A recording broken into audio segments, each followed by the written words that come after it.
Amis cynophiles, bonjour. Alors déjà 5 leçons et un point de grammaire qui se sont passés et j'ai remarqué qu'il y a eu pas mal de questions, alors je me suis dit je vais répondre à toutes les questions dans une vidéo, comme ça les autres pourront aussi en profiter. Parce qu'une question qui est posée par une personne, souvent il y a 100 personnes qui se la posent et qui n'osent pas la demander, qui n'osent pas laisser un commentaire ou qui sont fainéants parce qu'ils n'ont pas envie de laisser un commentaire, etc. Donc on va traiter point par point les questions que vous m'avez posées et on va y apporter quelques éclaircissements. Sur la leçon 1, j'ai donc Sima-i qui me dit « Nin hao ». Est-ce que ça marche en formule de politesse? Ou alors, il faut dire « professeur bon ». Par exemple, « lao shi hao ». Alors le « nin », le « vous » de politesse en chinois, il est utilisé, mais généralement c'est après une marque de respect. Par exemple, on pourrait dire « lao shi nin hao ». Et donc l'abréviation, ça serait « lao shi hao ». Bonjour professeur. Donc « nin hao » tout seul, c'est pas terrible. Le nin, on pourra l'utiliser pour remplacer ni dans toutes les phrases, comme dans ni hao ma, nin hao ma. Ça met un petit peu plus de niveau, un langage un petit peu plus soutenu dans la phrase. Mais pas pour dire bonjour seulement. Pour dire bonjour, le plus important, ça va être de respecter le statut hiérarchique de la personne qui est en face de vous. Ensuite, on a Superbof qui dit « Bonjour Cédric, je me demande si le ton de hao devrait changer étant donné qu'il y a 2 troisièmes tons qui se suivent dans ni hao. » Alors, quand il y a 2 troisièmes tons qui se suivent, c'est une exception, c'est pas vraiment grave, quand on est tout débutant, on va pas en parler forcément tout de suite, mais pourquoi pas. C'est le premier troisième ton qui va devenir un deuxième ton. Donc c'est le ni qui va devenir un deuxième ton, et le hao, lui, reste en troisième ton. Ni hao. En fait, quand on le prononce, même si on fait ni hao, quand on va vite, ça va forcément automatiquement passer en deuxième ton. C'est plus naturel comme ça. Donc voilà pour cette règle des tons, mais qui n'est pas très importante pour l'instant.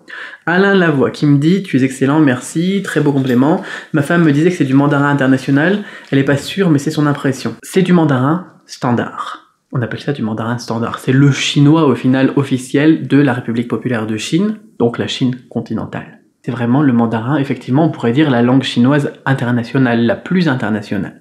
Le mandarin standard.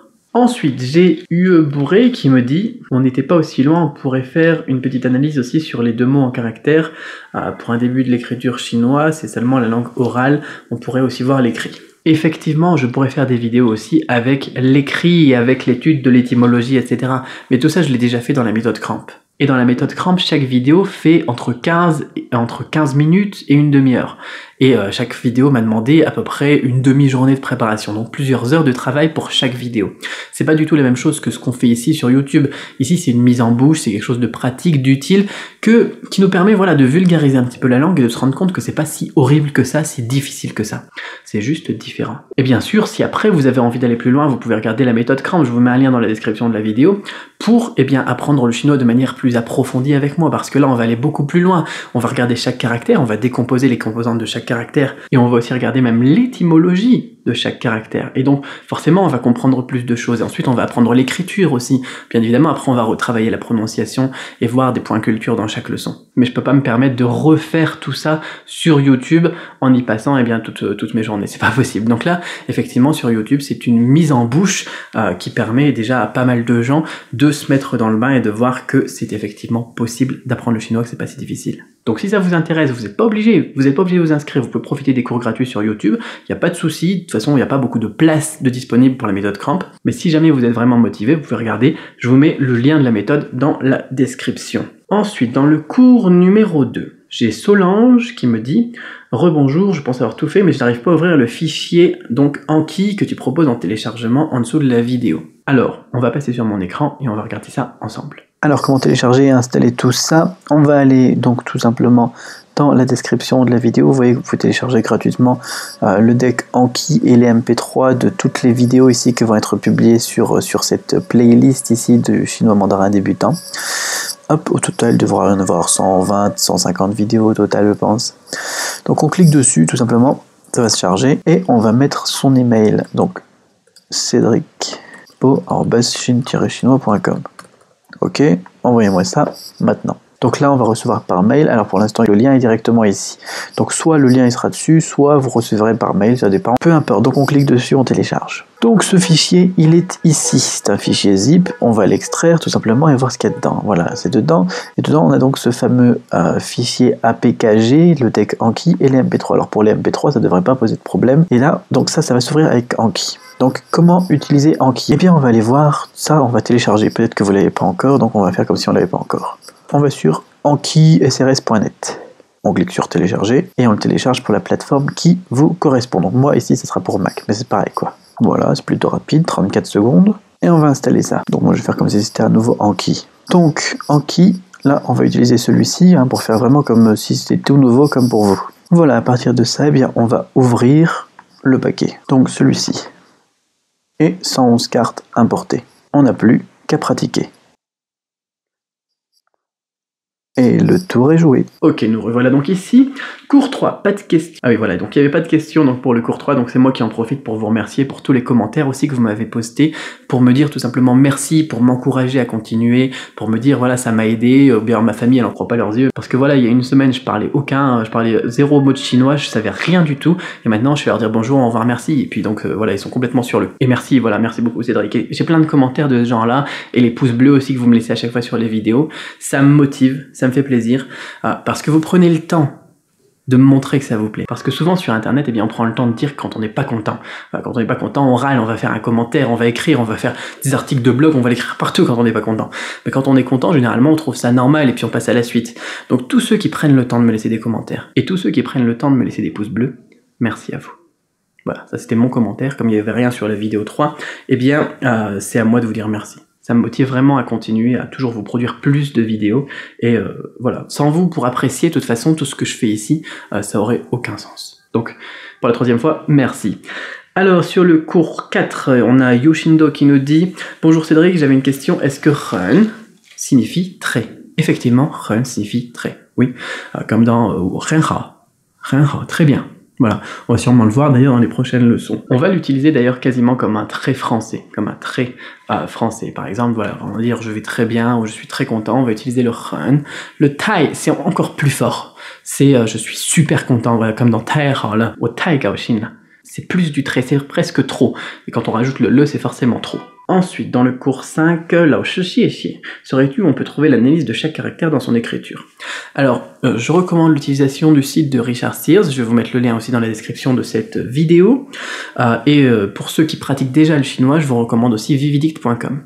Dessus, vous avez les analyses étymologiques et l'histoire de chaque caractère, et si vous prenez dans un caractère chaque composante, eh bien vous allez pouvoir aussi analyser chaque composante. Par contre, c'est un travail qui va être très chronophage. Moi, je l'ai déjà fait une fois pour la méthode Cramp, justement, et j'explique toutes mes démarches et tout ce que j'ai découvert sur l'étymologie des caractères dans les leçons donc de la méthode Cramp. Mais il est tout à fait aussi possible pour vous, si vous avez beaucoup de temps devant vous, et que comme moi, eh bien c'est votre passion, l'étymologie des caractères, l'histoire des caractères, vous pouvez regarder ces deux sites-là, ce sont des mines d'or, tout simplement. Ensuite, on a Benjamin Odidier qui nous dit « J'entendais jamais les Chinois dire merci » à Nankin.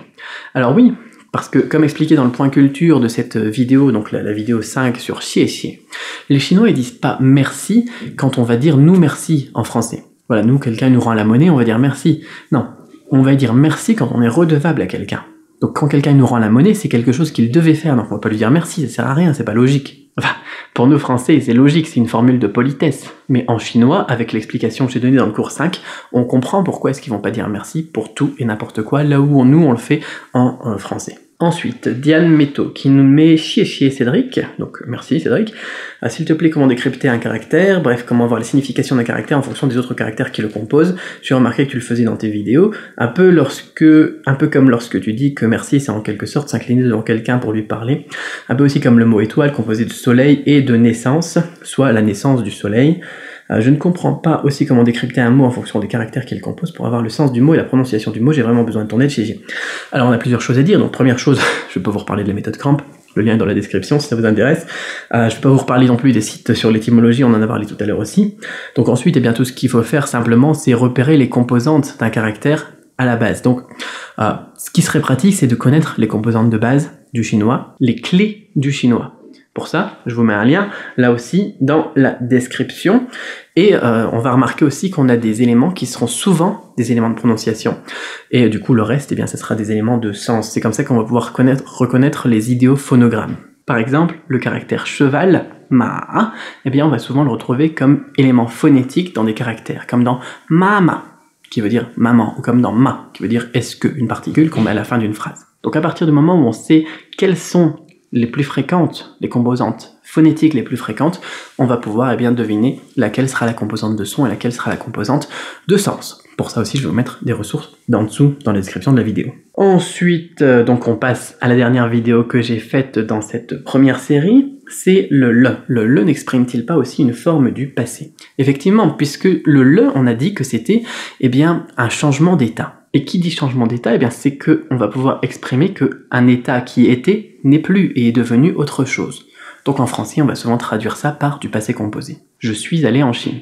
Avant, j'y étais pas allé, maintenant j'y suis allé. Donc effectivement, on peut traduire ça par du passé. Et dernière question de Laurence qui nous dit « Cette petite particule est vraiment mon pire cauchemar dans la grammaire chinoise. Je ne sais jamais si je dois le mettre à la fin de la phrase ou juste après le verbe. » Ah ah, bonne question. Alors, on a des règles de base et après on peut aussi étudier toutes les situations. Alors je vais vous donner la règle de base, enfin les deux règles de base et ensuite je vais aussi vous donner un lien dans la description vers toutes les situations éventuelles que vous pourriez donc avoir à faire face ou les petites questions que vous pourriez vous poser. Ce sera un lien en anglais, j'avais trouvé un très bon site pour ça, je pense que je peux le retrouver. Alors, le le est généralement placé à la fin de la phrase pour indiquer que quelque chose est déjà arrivé, qu'un état a déjà changé. Dans les phrases avec des termes comme lai, comme tu, comme ta, qui sont aller, venir, arriver, où on a un mouvement, d'accord? Dans ces phrases avec un mouvement, généralement, par exemple, on va aller en Chine, par exemple, pour visiter. On va avoir un deuxième verbe. Et dans ces phrases donc, où on a un deuxième verbe, eh bien, on mettra le le après le deuxième verbe. Si on n'a pas de deuxième verbe et qu'on exprime juste du passé, comme je suis déjà allé en Chine, eh bien, on mettra le le juste après eh bien, le verbe donc, de mouvement. Parce que l'action est terminée. Et ça, c'est la deuxième règle. La deuxième règle, c'est tout simplement, eh bien, on met le le après le verbe, juste quand on veut exprimer qu'une action est terminée. Généralement, c'est une action courte. Et si on veut insister sur cette action-là et dire qu'elle est terminée, justement, et que c'est important dans la phrase, on va mettre le après le verbe. Si l'idée, c'est juste d'indiquer que c'est du passé, voilà, que c'est fini, quoi, pour indiquer donc du passé, eh bien, on mettra généralement donc le le à la fin de la phrase. Et après, voilà, on peut avoir des variations. Par exemple, si on a quelque chose de plutôt long, par exemple, j'ai suivi mon cours de chinois, eh bien, on va dire le à la fin. Par contre, si on veut dire quelque chose de plus bref, une action plus brève, comme par exemple, je sais pas, moi j'ai fait une photo, eh bien là, on va mettre le après le verbe. Voilà. Donc pour le cas général, c'est à peu près comme ça, globalement. Ce qu'il faut savoir, la règle essentielle, au final, c'est qu'on peut le mettre après le verbe ou à la fin, ça change pas grand-chose, mais dans le détail, et si on veut être plus fluide et pas sonner comme un étranger justement, eh bien là il va falloir creuser un petit peu plus avec ces deux règles que je viens d'évoquer avec vous ou avec en plus tous les détails que je vous ai mis là aussi dans la description. Et voilà, alors j'espère que ça vous a plu cette petite vidéo de réponse à vos questions pour apporter des précisions. J'ai attendu une petite semaine pour pouvoir bien récolter quelques commentaires et y répondre. Je sais pas si j'en ferai toutes les 5 vidéos, toutes les 10 vidéos ou tous les X questions, mais laissez toujours donc des commentaires et surtout des gros pouces bleus, ça me fait super plaisir, vous avez bien compris. Allez, blague à part, je suis content d'avoir fait cette vidéo aussi parce que j'ai plus beaucoup de voix justement ces jours-ci et j'avais envie de la faire, et bien comme ça c'est fait. On peut passer à autre chose, c'est du passé, je mettrai bien un là. Ok, je vais prendre mes cachets moi. Allez, on recommence donc très rapidement avec un nouveau cours, la leçon numéro 6. Je vous dis à très bientôt pour une autre vidéo. Bye bye. Et n'oubliez pas de vous abonner aussi si c'est pas encore fait. Comme ça vous êtes certain de rater aucune des prochaines vidéos. Allez, salut, j'y vais vraiment cette fois. Bye bye.